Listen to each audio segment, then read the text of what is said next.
for a car in my life, so bear with me. The reason I'm making this video is this is a 2000 Gen 2 Viper. I guess that's applicable to 96 to 2001 or something. I could be wrong on that. But what I had is the center console heater was getting jammed up, and I thought it was the control. And it certainly could have been, but it wasn't. So anyway, in order to get at this, I thought I'd make a couple of quick points for you guys. One, there's plenty of videos on taking out the kick panel on the bottom, kick panel on the side. You unsnap all of the holders, preferably if you have a tool set like that to get the panels off. And then there is one issue that's a little tough with the light switch, and I'll show you that in a minute. So the light switch is on that side. It just has a little dimple on the bottom. You take a jeweler screwdriver, push the little dimple in, and then you just slide the knob right off.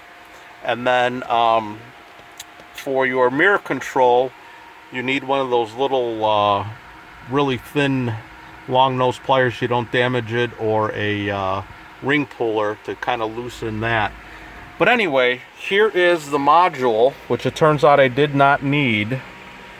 And these controls in the lower left is the vacuum lines, and then you could see here are the gears, pardon my excellent camera work, that turn when you're using that center temperature control. Here's the kicker. When you take this guy apart, right here there is a cable, and that cable snaps into this hole right here. Very difficult to get out, and there is no magic to it. You're going to think there's something you have to squeeze or pull.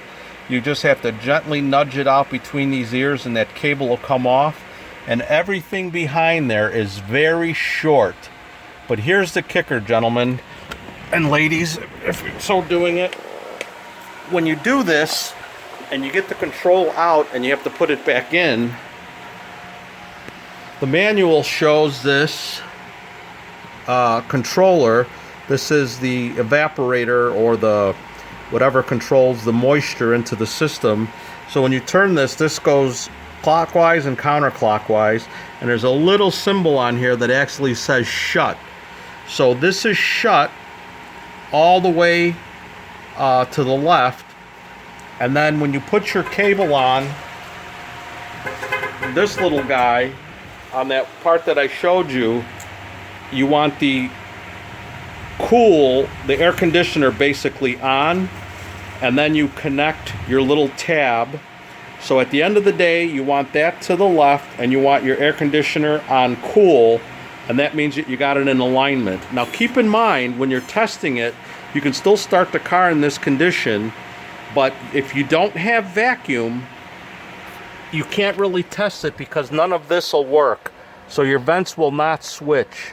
And you'll notice that when you take it apart, there's like a little vacuum connector with a bunch of holes in it, tubes. So just simply start your car, you'll create the vacuum, and then you can run this through its paces. But here's the thing that was wrong with my car, is I had wound up changing one of my vents up here. As a result, I sat on this, and it just bent this ever so slightly, which was restricting the movement against here. So after I took it all apart and tried to adjust it according to the manual, this thing had a slight bend in it that was binding up this cable. So hopefully that helps you guys. Bye.